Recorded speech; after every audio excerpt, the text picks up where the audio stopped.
Very good morning, dear students. I hope you're all fine. I'm very happy to meet you today by one very special class, which is one of my favorite classes. I want to meet you with one subject, that is how to study physics and chemistry. This is the theme just I want to share before you for getting good subject. See, physics and chemistry, most of the people they feel very tough. But if you read it by plan, you will receive very good subject and very good marks. So here I want to recommend you two kinds of methods which are very important and which I experienced and I have been experiencing while I am teaching this subject, especially physics and chemistry in high school level and college level. So today I want to recommend you, first method is 5D method. This method is very much helpful to get maximum marks in physics and chemistry, to get good scoring. 5Ds are there. D1, definitions. In physics and chemistry, definitions are very much important. Let me tell you one thing, you have to by heart the definition. Some of the faculties and students and teachers, they won't try to by heart the definitions. They won't allow themselves to by heart the definitions, because by heart it is a bad habit, that is their idea. But this is not true. By heart is also one kind of exercise which helps you to remember and ruminate the subject. So we must define. Definitions we have to learn. Definitions are two types, especially in physics and chemistry.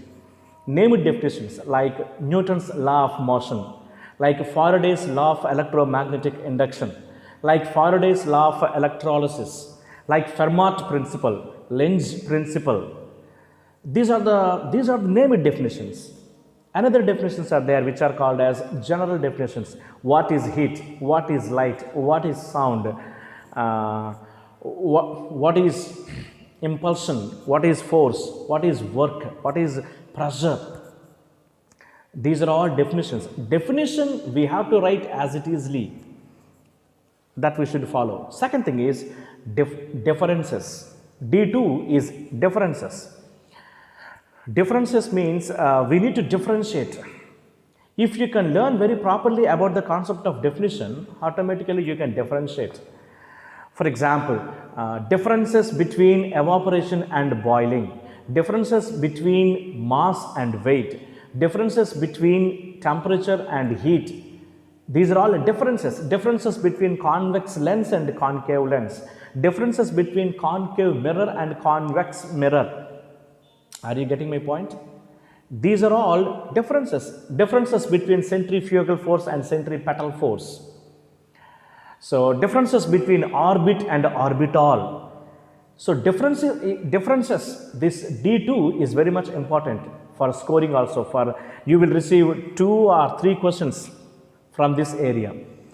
D3 is derivations. Derive the following, derive the given. Derivations are also very much important in chemistry and physics subjects, because derivations are the key.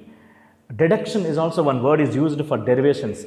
Derivation means, for example, I want to give you some examples. Number one, in a series of resistors, like R effective is equal to R1 plus R2 plus R3, so on. In parallel connection of resistors, which are formula 1 by R is equal to 1 by R1 plus 1 by R2 plus 1 by R3, so on.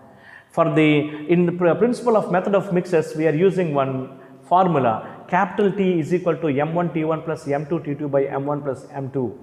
For a specific heat, we are deriving a formula, Q is equal to Ms delta T. We are deriving Schrodinger equation, derivation of specific heat of solids by using method of mixers, and derive so many derivations we learned.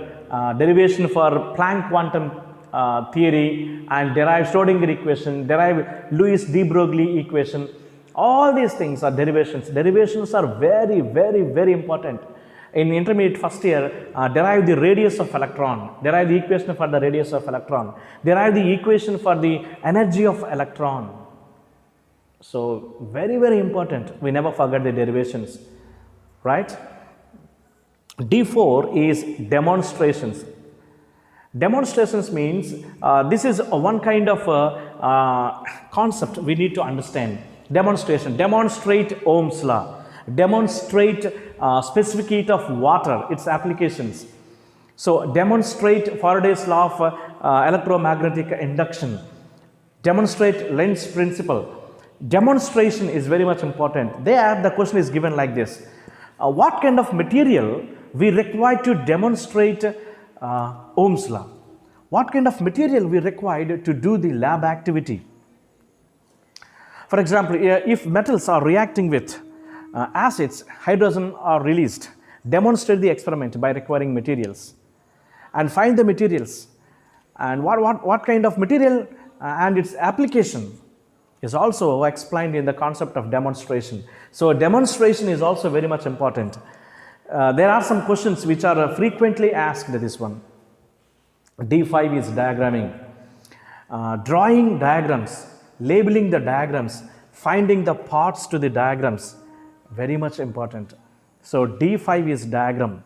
So let me conclude one thing: D1 for definition, D2 differences, D3 derivations, D4 demonstration or determine, D5 diagramming.